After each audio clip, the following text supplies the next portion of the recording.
একটা বর্গাকার ভূমি বিশিষ্ট পিতলের প্লেটের দৈর্ঘ্য 1 সেমি, বেধ 1 মিলিমিটার, প্লেটের ওজন এত গ্রাম। যদি 1 ঘন সেমি পিতলের ওজন এত গ্রাম হয় তাহলে এক্সের মান কত হবে তা হিসাব করে দেখি। তো এখন গল্প হচ্ছে যে পিতলের প্লেটটা বর্গাকার, তাই বর্গাকার প্লেটের বর্গাকার মানে বর্গ মানেই আমরা জানি যে তার প্রতিটি বাহুর দৈর্ঘ্য সমান।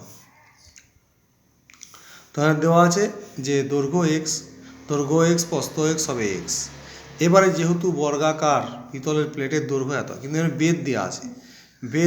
বেধ বলতে যে এই যে চওড়া, এই যে কতটা চওড়া, ঠিক আছে, এই বেধটা দেওয়া আছে, কতটা চওড়া দেওয়া আছে বেধটা, ঠিক আছে।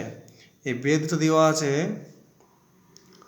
চতুর্পাশের যে একটা বেধ থাকে সেই বেধটাও দেওয়া আছে, যে এই বেধটা হচ্ছে 1, এই বেধটা হচ্ছে 1 করে, চওড়াটা 1 মিলিমিটার, ঠিক আছে। প্লেটের ওজন দেওয়া আছে, তাহলে এটারই তো যে আয়তন হবে সেটাই তো, এবার প্লেটের ওজন দেওয়া আছে, যদি 1 ঘন সেমি পিতলের ওজন এত গ্রাম হয় তাহলে এক্সের মান বের করতে বলেছে, ঠিক আছে। এখন গল্প হচ্ছে প্লেটটার ওজন দেওয়া আছে, তাহলে এত গ্রাম ওজন পিতলের ওজনটা সমান হচ্ছে 1 ঘন সেমি, 1 ঘন সেমি, 1 ঘন সেমি। তাহলে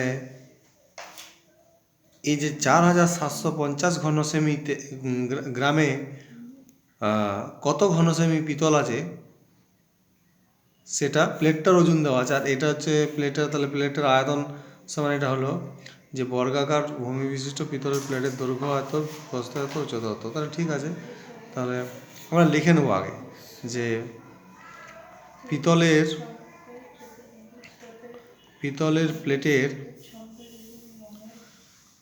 প্লেটের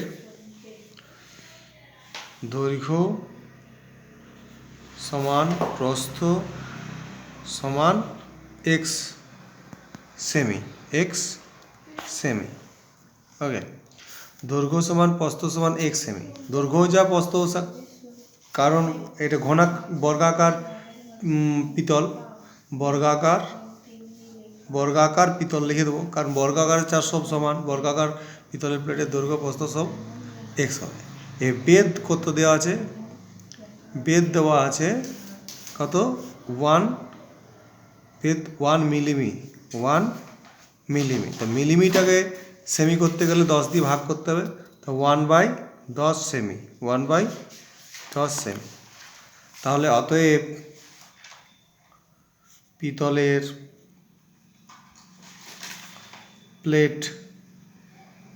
প্লেটটির ওজন সমান,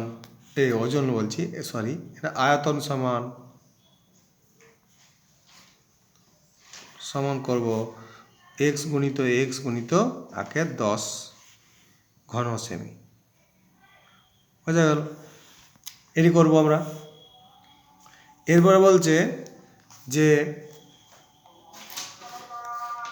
প্লেটটির ওজন 4725 গ্রাম,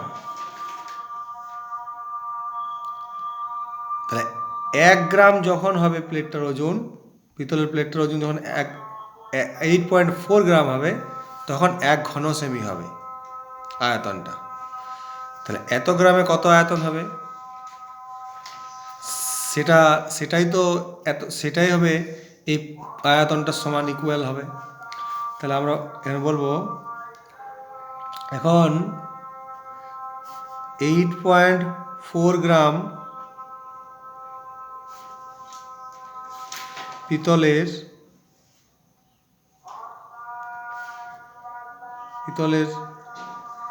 ওজন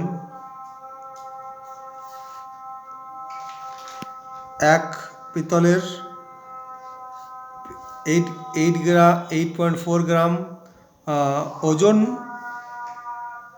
গ্রাম ওজনটা এখানে দেব, যে ওজন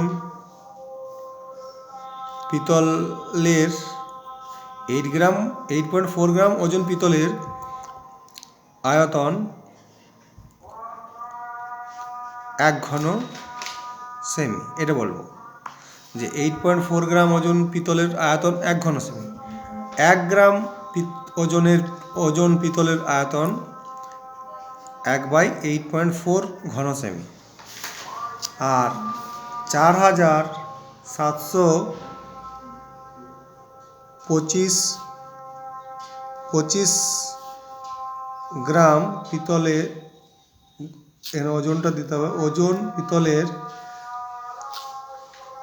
পিতলের আয়তন 4725/8.4 ঘন সেমি।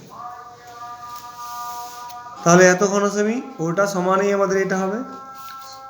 শর্তে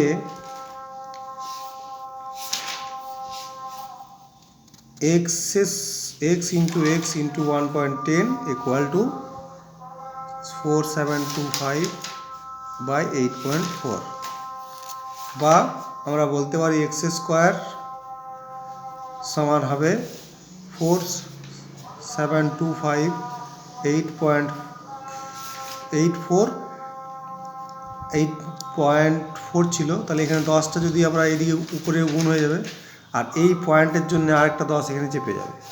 এখানে যে পয়েন্ট ছিল তার জন্য এখানে 10 চেপে যাবে। তাহলে সমান এক্স স্কোয়ার সমান হবে 7 দিয়ে যদি কাটি আমরা, 7 12 84, 7 6 42, আর 5 7 7 7 49 হয়ে যাবে। 7 12 84, 7 6 42, আর এখানে 5 থাকবে, তাহলে 7 7 49, 3 থাকবে, 7 5 35। এবারে 6 দিয়ে এটা আরামসে কেটে যাবে। 12 দিয়ে, 12 5 60, না 12 দিয়ে কাটবে না, 12 দিয়ে হচ্ছে না। তাহলে এটা হচ্ছে 5, যদি 2 দিয়ে 3 দিয়ে যদি তা হবে না। 3 2 গুণে 6, 3 2 গুণে 6, হ্যাঁ হবে। 3 দিয়ে কাটতে পারে, 3 2 6, 3 2 গুণে 6, 3 5 15, 3 দিয়ে কাটতে পারে। 3 4 12, 3 2 গুণে 6, 3 2 গুণে 6, 3 2 গুণে 6, হাতে থাকবে 1, এটা 3 5 15, তাহলে 3 দিয়ে কেটে গেল। তাহলে কি পড়ে রইল? 2 2 5 ইন্টু 10 ইন্টু 10, আর এখানে নিচে রইল 4। তাহলে দেখো এখানে আমরা এমনি করতে পারি, এক্স স্কোয়ার সমান, এখানে আমরা দেখো 225-এর কার বর্গমূল, বর্গ সংখ্যা 15-র বর্গ সংখ্যা। তাহলে এখানে আমরা লিখব যে 15-র স্কোয়ার গুণিত 10-এর স্কোয়ার। আর এইখানটায় আমরা লিখব 4 মানে কার বর্গ সংখ্যা, আবার 2-এর বর্গ সংখ্যা, তা 2-এর স্কোয়ার, হ্যাঁ কি না? তাহলে এইগুলো আমরা এবারে লিখব যে এক্স স্কোয়ার, এক্স সমান, বা এক্স সমান আমরা বলতে পারি যে √15 স্কোয়ার, 10-এর স্কোয়ার, আর এখানে নিচে ছিল 2-এর স্কোয়ার করে দাও। বা এক্স সমান করতে পারি 15 ইন্টু 10/2, তাহলে 2 5 10, তাহলে বা এক্স সমান 15 5 75। তাহলে এখানে বলেছিল যে এক্সের মান কত হবে হিসেব করে লিখি। তাহলে এক্সটা কিবোর্ডের দৈর্ঘ্য, অতএব দৈর্ঘ্য সমান 75 সেমি, 75 সেমি, এটাই অ্যান্সার।